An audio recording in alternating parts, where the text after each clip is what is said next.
A gente tá com aquela questão lá do Felca, acho que é Felca o nome do cara, Felca. né? Que ele levantou uma questão aí extremamente importante, né? E agora tá tendo uma visibilidade por causa, né? Da exposição. Da exposição e tal. Eu dou aula para adolescente há 20 anos, né? E percebi uma mudança pós-pandemia e depois que a internet invadiu a vida das pessoas. Não tem como eu chegar numa aula e ficar lá 50 minutos falando, que nem dá para ser 50 minutos, né? Porque eu tenho que chegar, fazer chamada e tal. E não tem como eu debater com alguém que está sendo ensinado 12, 14 horas por dia. Como que você vê essa questão de internet, algoritmo e juventude? E você sendo uma pessoa jovem também, né? Não, quem dera. Eu acho que tem um lance assim. Eu acho que o discurso inicial, o discurso padrão, vai por aquele lado que eu falei. Muito legal, muito democrático, abre muitas possibilidades, porque é muito fácil eu falar assim, pega o seu celular, abre a câmera e faz uma parada. E grava um vídeo. Pode ser muito transformador. Mas, efetivamente, isso pode acontecer? As pessoas da periferia têm a mesma oportunidade de um jovem da classe média? Talvez não. Aí não é só poder aquisitivo, às vezes é só de tempo, de possibilidade, de vontade, de acesso. Então, o discurso vai no mesmo caminho da IA.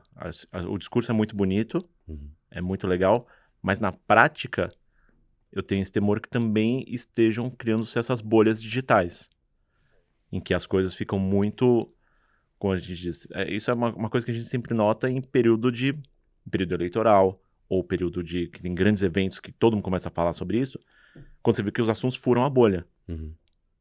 Que nem esse lance do Felca, os próprios criadores que já denunciavam isso, então, não sei o que, blá, blá, blá. A gente já falava sobre isso, mas é diferente quando fura a bolha. Sim. Quando vira notícia, quando aparece no jornal, quando efetivamente vira uma pauta, você fura a bolha. Então, eu acho que os adolescentes é muito delicado essa questão também, porque é muito manipulável, né? Sem dúvida nenhuma. Você consegue determinar assuntos, você consegue fazer barreiras geográficas, barreiras digitais e muito pouco controle, né? A gente tem pouquíssimo controle e pouquíssima transparência para saber como funciona, como efetivamente funciona. E é muito grande. Eu acho um pouco assustador até, assim, de pensar. Eu também, cara. Eu também. Porque você percebe que a sexualização das crianças, né? A pessoa pode falar, mas na época do Gugu Liberato, do El Chan, era assim também. Era assim também. Só que não era na palma da mão, né? Exato. Você tinha que esperar até domingo pra assistir. A influência era muito menor do que hoje, que a pessoa tá todo dia.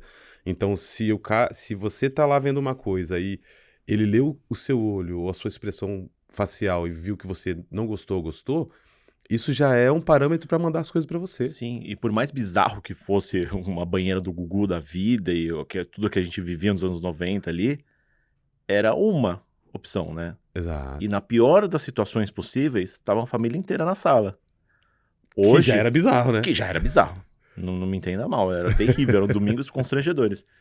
Mas hoje é muito personalizada a entrega do conteúdo para aquele determinado nicho. Sim, e cara. todo o formato. Então, qualquer gosto bizarro que a pessoa tenha, existe a oferta. Existe a demanda, existe a oferta. E você não sabe onde acontece, com qual frequência, qual grau. E quando essas coisas vão aparecendo, que nem no próprio caso que o Felca expôs lá, todo mundo fala, pô, o cara tinha 16 milhões de seguidores e ninguém sabia. Acontece todos os dias. Tem esses pequenas bolhas, que na verdade não são bolhas, né? São, tipo, tem o alcance de uma emissora. Sendo por isso, que eu acredito, né? Por isso que mobilizou tanto, por isso que eu abri hoje as notícias. SBT falou, Globo falou, né? Várias emissoras grandes aí, que antigamente era um monopólio, só tinha elas. Sim, todo mundo. Hoje elas estão tendo que recorrer a essas pessoas que têm muitos seguidores pra... É nisso que eu acho que tá virando meio bagunçado, porque antigamente a pessoa fazia sucesso. Você pega o Rodriguinho lá na época dele que ele bombava. Ele era chamado pra ir pra esses lugares, mas ele bombava, não tinha internet.